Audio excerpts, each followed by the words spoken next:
Hi everybody, welcome back to another video lesson, and today in this video we're going to talk about most confusing word pairs, what versus which. I have seen so many people making some silly mistakes when they use what and which in their conversation.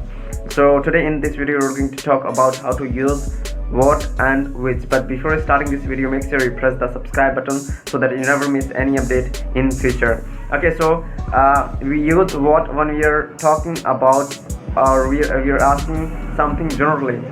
For example, what color do you like? There is no choice for you, and you can say whatever color you like. But if I ask which color do you like, blue or green, that time you have choices. That here I have to say blue or green. So you have to make it sure that when you're asking something generally, you must have to use what. And if you're using and you're just dealing with some of the options, some of the choices, that time please use which.